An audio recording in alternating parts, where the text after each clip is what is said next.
bayangan wanita bercadar. Cahaya bulan baru saja muncul dari arah timur. Cahaya begitu indah. Bak karya lukisan maestro pelukis Indonesia yang sangat terkenal dengan aliran naturalisme. Suara-suara malam seperti biasa, terdengar alamiah. Suara burung malam, suara mereka saling bersahutan, seperti pertunjukan konser musik Mozart. Angin semilir menerpa daun-daun pepohonan yang rimbun di pegunungan. Di sebuah hutan yang sangat lebat, terlihat ada dua cahaya senter. Lampu senter dipasang di atas kepala dua orang laki-laki muda. Dua mahasiswa sebuah universitas. Cahaya lampu senter itu mampu menerangi jalan setapak dan sekeliling semak belukar yang sedang mereka tempuh. Bagio, harusnya kita tidak lewat sini. Ini jalan yang salah. Senior kita kemarin nggak lewat sini. Hendra meragukan jalan setapak yang dilewati Bagio. Mahendra, masa kita harus ikut senior terus? Lalu kapan bisa kita punya karya? Kita harus mendapatkan hasil karya kita sendiri. Dengan cara menemukan jalan rute baru, arah terdekat menuju ke lereng Gunung Ciremai. Kedua mahasiswa Fakultas Ilmu Politik dari sebuah universitas terkenal di Jakarta sedang mencari jejak jalan baru untuk bisa sampai ke lereng Gunung Ciremai. Harapannya mereka dapat menemukan rute baru dengan jarak dan waktu tempuh lebih cepat menuju lereng Gunung Ciremai. Mahendra merasa lelah, tapi Bagio tak memberinya kesempatan untuk berhenti berjalan.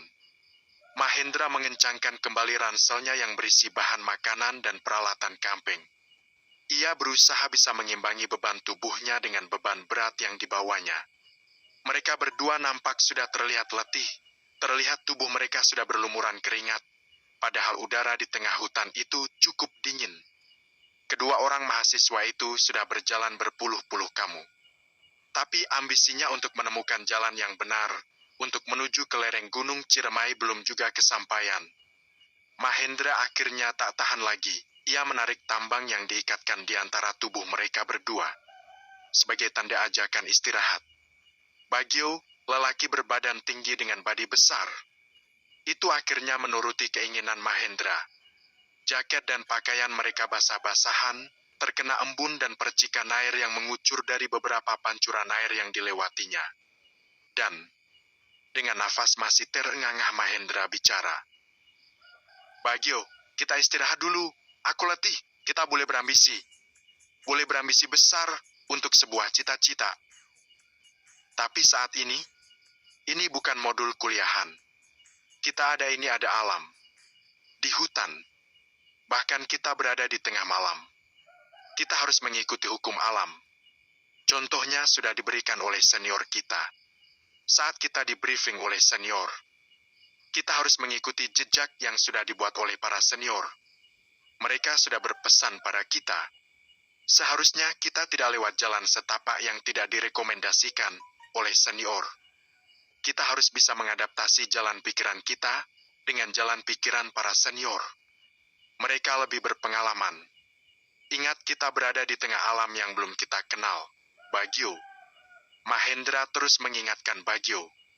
Karena ia mendapatkan firasat buruk saat mereka mulai melewati jalan setapak yang ditempuh oleh Bagio. Karena ia berjalan paling depan.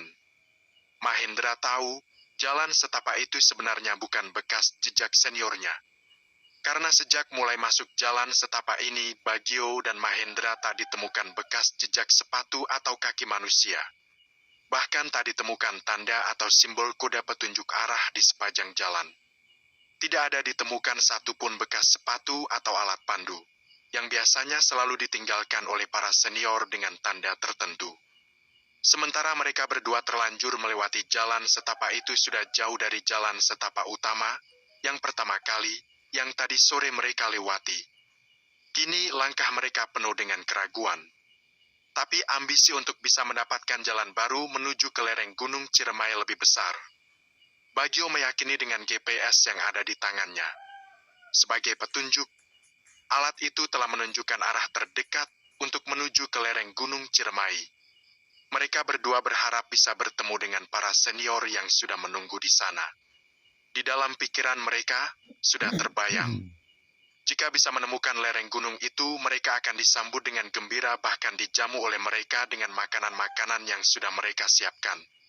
Tapi sayang sekali sepertinya mereka sudah kehilangan jejak jalan menuju arah tujuan utama. Dua mahasiswa itu mulai berbeda pendapat. Mahendra, aku juga tidak sembarang berjalan. Bersyukur kita bisa menemukan jalan setapak ini. Kita bisa gunakan GPS. Lihat ini. Mahendra membuka ransel, mengambil botol air mineral, lalu membuka roti kering makanan khas para petualang alam. Rasa lapar sudah tak bisa ditahan. Mereka membuka bekal makanan dan minumannya. Saat mereka sedang duduk di bawah pohon besar sambil menikmati bekal makanan, mereka mendengar seperti ada suara seorang wanita. Seperti sedang menangis. Bagio, dengar, sebentar. Coba kau simak baik-baik. Seperti ada suara seorang wanita yang sedang menangis. Bagio memperhatikan dengan seksama agar bisa mengetahui suara itu berasal dari mana. Itu suara burung hantu, coba dengar suaranya gak jelas. Gitu. Bagio menyenter mengarahkan senter lampunya mencari tahu dari mana sumber suara itu. Jadi kamu juga mendengarnya? Mahendra? Sebenarnya aku sudah mendengar dari tadi, tapi aku anggap biasa, namanya juga di tengah hutan. Suara tangis wanita semakin terdengar jelas.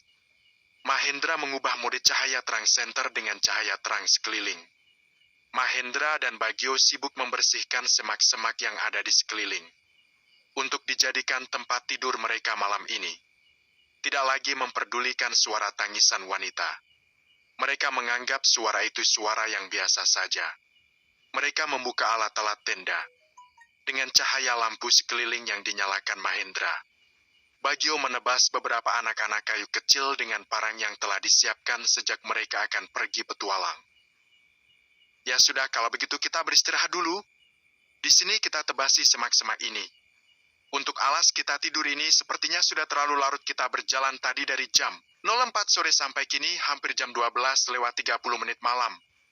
Ialah alangkah baiknya kita beristirahat dulu. Kakiku juga letih, badan juga sudah mulai tersiksa, agar besok segera menemukan titik terang sampai mana jalan setapak yang melewati semak-semak ini. Sepertinya aku memang salah menemukan jalan, Mahendra. Setelah keduanya memasang tenda camp masing-masing, tiba-tiba terdengar dari jauh, seperti suara hewan yang akan lewat jalan setapak itu. Sekelompok babi hutan sedang berjalan menuju tempat perkemahannya. Waduh, gawat, ternyata jalan ini jalan lewat babi hutan. Wah, kita dalam masalah ini. Kamu sih, sudah aku peringatkan tadi. Ini bukan jalan yang ada di peta. Malah nekat. Tenang saja, babi hutan itu akan takut dengan lampu senter ini. Sekelompok babi hutan itu kini sudah mendekat kemah mereka. Mahendra buru-buru menyalakan senter warna biru yang dapat menyilaukan pandangan mata binatang buas yang akan mengganggu mereka. Benar saja, babi hutan itu balik arah lari terbirit-birit. Mahendra dan Bagio tertawa puas melihat tingkah babi itu ketakutan sendiri. Tapi kalau aku tidak takut loh cahaya sama senter kalian? Mahendra Bagio terkejut, bulu kuduknya tiba-tiba berdiri, suasana mistis terasa di sekitaran mereka. Suara wanita itu terdengar begitu dekat dengan mereka. Wanita bercadar ungu. Memperhatikan kedua lelaki muda yang tadi tertawa terbahak-bahak. Kini mereka terlihat bergetar-gemetar badan mereka. Kedua laki-laki itu benar-benar ketakutan melihat kehadiran wanita bercadar ungu. Maaf mas, aku hanya memberitahu sebaiknya mas tidak melanjutkan perjalanan ini. Kalian berdua telah salah jalan menuju jurang di mana aku dulu pernah mengalaminya. Kembali saja besok, tidak usah dilanjutkan perjalanan kalian.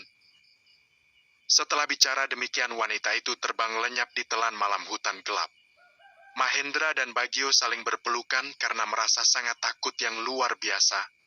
Disadari atau tidak mereka telah melihat makhluk asing yang tidak pernah dilihat sebelum-sebelumnya.